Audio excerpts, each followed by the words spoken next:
Hi, my name is Julissa Mendoza, and this is the final presentation for my final paper in Class 180T. I'm going to be talking about the key points of my paper and the theory that I picked and the documentary that I wrote about. So I picked the documentary Precious Knowledge, and the theory I'm going to be talking about is cultural wealth capital. And the two concepts of that I picked are aspirational capital and familial capital, and I'm going to go into depth about how those are demonstrated throughout this documentary. So Precious Knowledge was a documentary based about the educators and students at Tucson High School, and La Raza Studies program was ultimately banned in 2010, but the program was designed to teach students the history of their culture and to reflect on their culture's past.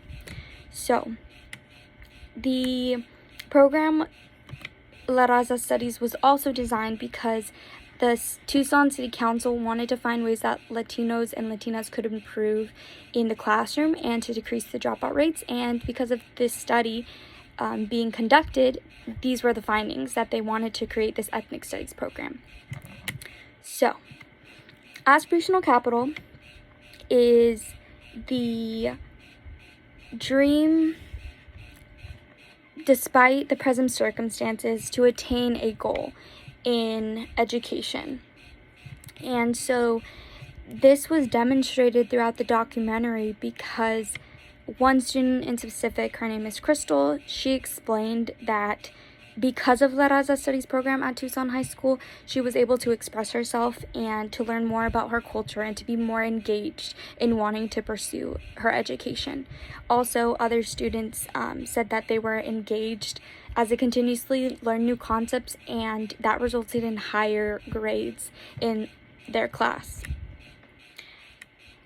So, aspirational capital was demonstrated because these students wanted to do the best that they could academically and strive for higher education because of La Raza Studies program being a class at Tucson High School. Going into familial capital, that is the connection between communities based on common issues and allowing children to understand that they were not alone in facing these problems, regardless if it was in school, sports, or religious matters. And during this documentary, these students suffered from La Raza Studies being banned and them experience this while still being in the classroom and fearing that their program was going to come to an end. Both educators and students came together and fought on this to explain the purpose to state legislators that ethnic studies was not to be racist or to throw away American ideologies, but it was to grow a strong sense of humanity and freedom based on their culture, which was important. So these students and educators went and protested because they wanted to show that these state legislators that there was more to La Raza Studies than being seen as racist or not valuing American citizenship. So a lot of these students and educators expressed that they would have not felt a sense of belonging at Tucson High School if it wasn't for the La Raza Studies program existing.